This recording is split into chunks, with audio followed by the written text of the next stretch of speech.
أعوذ بالله من الشيطان الرجيم بسم الله الرحمن الرحيم الحمد لله والصلاة والسلام على رسوله الكريم أما بعد tingokumbusanapo zimene tinaphunzira dzana ndi dzulo mwachidule kwambiri kuti zisayiwalike. Tsiku loyamba tinadziwa zinthu zimene zili zofunikira kuti yemwe akufuna kuphunzira ayambirire kuchita kuti aziteteze ndi Allah subhanahu wa ta'ala kuchokera ku mafitina kapena zovuta zimene angamakumane nazo pamene ali mu njira ya kufunafuna maphunziro a dini. Tinanena kuti choyambirira munthu amene afuna kuyamba kufunafuna maphunziro a dini akuyenera kukhala ndi niyya yoyera. Ikhlasu fi niyya, akuyenera kukhala ndi niyya, asonkhanitse imani yake mu mtima ndipo azipereke komanso akhale omuopa Allah subhanahu wa ta'ala.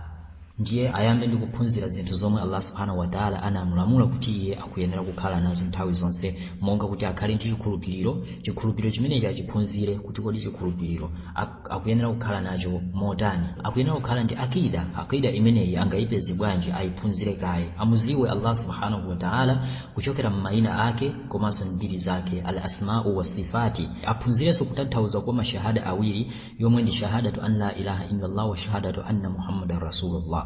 Papeze kusiyanisa pakati pa shahadatu an la ilaha illallah komanso shahadatu anna muhammadar rasulullah, kuti la ilaha illallah muhammadur rasulullah aziwe kusiyanisa pakati pa zinthu zimenezi komanso aziwe kuti ndi chinthu chimodzi chimene chikumanga mfundo za tauhidi, shahadatu an la ilaha illallah wa shahadatu anna muhammadar rasulullah.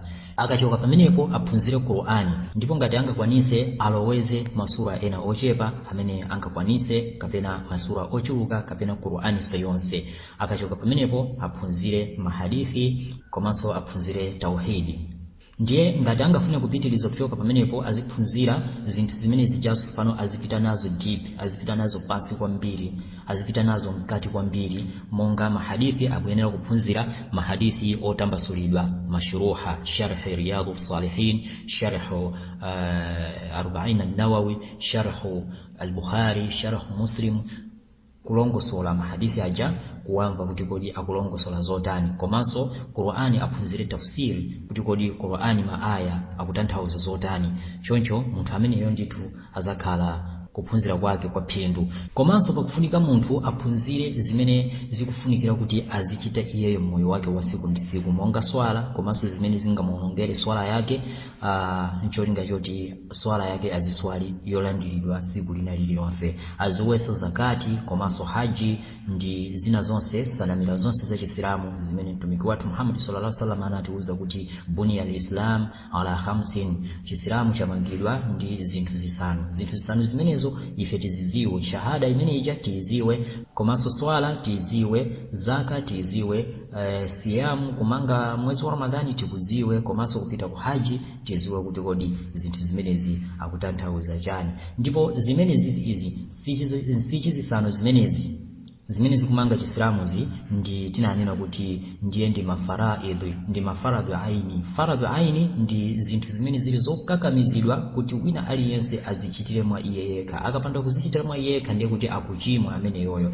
koma akuyenera ndithu kuzichitira mwa iye yekha. Akachoka pamenepo aziwe zinthu zimene zili zofunikira kupanga pagulu, monga zimene zimatchedwa kuti faradhu kifaya, maibada omwe amagwira kwa ena omwe sanachite ibadayo, monga ngati salatul janaza, kuswalira maliro ndi zina zoterozo. Choncho twalibul ilm akaphunzira zinthu ngati zimenezi ndiye kuti walowa mu mpanda wa chitetezo chimene chingampangise kuti iyeyo aphunzire zina zonse zimene akufuna kuphunzira mu dini yathu ya Chisilamu. Kuchoka pamenepo tinakamba za akida. Tinalongosola kunena kuti munthu wina aliyense Msilamu akuyenera ndithu kuphunzira akida, kuiziwa akida, chifukwa akida ndi chinthu chimene chingampangise iyeyo kukhala kuti ntchito zake zonse pa dziko lino lapansi zilandiridwe, komanso tsiku la kiyama akakhale kuti ndithu ali organiziridwa, azakayang'anidwa ndithu malinga ndi akida yake. Popanda akida kapena kuti ukatenga akida yosochera ndiye kuti tsiku la kiyama palibe china chilichonse chimene chingazakuyendere. Akida imamuteteza munthu ku shaitani komanso ndi chida chimene chili chakuthwa kwambiri.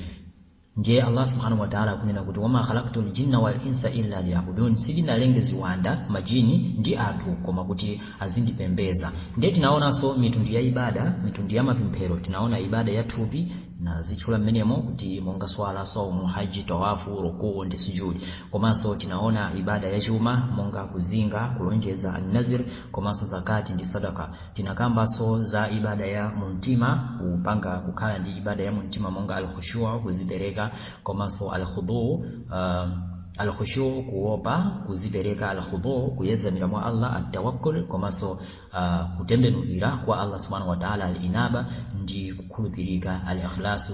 Komanso tinaona ibada ya mawu poyankhula, makamaka kulumbira, kupempha chithandizo, dua, dhikri, kuzichinjiriza kuchokera kwa shaitani. Zimenezo ndiye ntchito zomwe zimamusangalatsa Allah subhanahu wa ta'ala komanso amazikonda, ndipo zikuyenera kuchitidwa ndi munthu kumuchitira Mulungu subhanahu wa ta'ala yekha basi, osati kwa wina aliyense, osakhala iye ngakhale atakhala mfumu kaya mtumiki kaya waliyu kaya wina aliyense amene ali olemekezeka pa dziko lapansi, amene ali olemekezeka mu zolengedwa za Allah subhanahu wa ta'ala, ameneyo sakuyenera ndithu kumpangira ibada imeneyi. Timpangira Allah subhanahu wa ta'ala chifukwa choti iyeyo ndiye amene anatilenga ife tonse ndi zolengedwa zake, kupatula kuti iyeyo ndi mlengi wathu komanso sanalengedwe. Ndiye tikuyenera ndithu kumampangira ibada posakhala anthu ena aliwonsewo amene angakhale kuti ofunikira bwanji kapena olemekezeka cha mtundu wanji.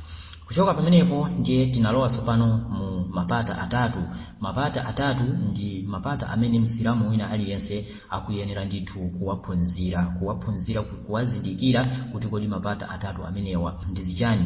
Ndiye choyambirira tisanalowe mapata atatu tinafuna kaye kuti tiziwisane zinthu zinayi zimene munthu akuyenera kuziphunzira. Akuyenera kukhala ndi ilmu imene yoyo ndi yomuziwa Allah subhanahu wa ta'ala komanso kumuziwa mtumiki wake komanso kuchiziwa chipembezo. Ndi zimene tikukambirana pakali panopa masiku amene wawa insha Allah. Chachiwiri, munthu akazindikira zinthu zimenezi azigwiritsa ntchito, kuzigwiritsa ntchito zimene wazidziwazo, monga kumuzindikira Allah subhanahu wa ta'ala, kumusatira malamulo ake komanso kuzilesa zimene walesa Allah subhanahu wa ta'ala, mtumiki sallallahu alaihi wasallam zimene walamula komanso zimene walesa kuzichita komanso kuzisiya zimene walesa, komanso chipembedzo cha Islamu kuchipasa haki yake ichokera kwa Allah subhanahu wa ta'ala ndi mtumiki wake, komanso kuchisunga malinga ndi mmene Allah subhanahu wa ta'ala wachisungira potilangiza zoyenera kuchita mu Qur'ani yake, komanso kutilesa zoyenera kuti tisachite mu dini yathu pamodzi ndi mtumiki wake Muhammad sallallahu alaihi wasallam, kusatira sunna yake mu dini mu. China ndichona kuti tikayigwiritsa ntchito kenako basi ndiye tiwayitanira anzathu komanso kuti khale opirira ndi zowawa zomwe tingamakumane nazo pakuyitanira popanga dawa. Tikuyenera ndithu kupirira chifukwa tikupanga mu njira ya Allah subhanahu wa ta'ala kuti tiwaongole anzathu amene sakuzindikira china chilichonse. Ndiye kwa wina aliyense amene akusiya kupanga chinthu chifukwa choti sakuchidziwa ubwino wake, timayenera kukhala opirira pofuna kumuziwisa munthu ubwino wake, chifukwa ndi zovuta kwambiri kumusintha munthu chikhalidwe chake chimene anazolowera ngakhale chili cholakwika iye samachiona kuti ncholakwika, koma ife tikuona kuti chabwino ndi chakuti. Ndiye ndizovuta kuti munthu uja asinthe chifukwa pamakhala ndithu matatalazi kuti munthu uja ndithu akumvere, pena kumenyedwa, kukalipidwa, kutukwanidwa, kutani, kutchulidwa mayina osiyanasiyana. Koma tikamapanga ndi cholinga choti tikumpangira Allah subhanahu wa ta'ala, tikupanga zoti munthu yuyu aongoke munjira ya Allah subhanahu wa ta'ala, tikuyenera ndithu kupirira. Allah subhanahu wa ta'ala akunena ndithu wal asri innal insana lafi khusri illa alladhina amanu wa amilus salihati wa tawasaw bil haqqi wa tawasaw bis sabri, kuti munthu wina aliyense ndithu ali oluza kupatula amene akhulupirira mwa Allah ndi kumachita zabwino ndi kumalangizana kusatira choonadi chimene tachiphunzira chija ndi kuchidziwa nkuyamba kuchigwiritsa ntchito. Ndiye tiwaphunzisenso ena, tiwalangizenso ena kumalangizananso zakupirira potsatira malamulo Allah subhanahu wa ta'ala ndi zina zovuta za mdziko. Choncho Allah subhanahu wa ta'ala atiyike ife kukhala anthu okhulupirira komanso opirira ndi zina zonse zimene Allah subhanahu wa ta'ala akutiyesera kuti atione kuti kodi chikhulupiriro chathu ndi chotani. Kufika pamenepo tipitiriza insha Allah mu phunziro likubwera lonso phata lachiwiri kumene ndi kuchiziwa chipembedzo cha Chisilamu ndi maumboni ake insha Allah ta'ala. Wassalamu alaikum wa rahmatullahi wa barakatuh.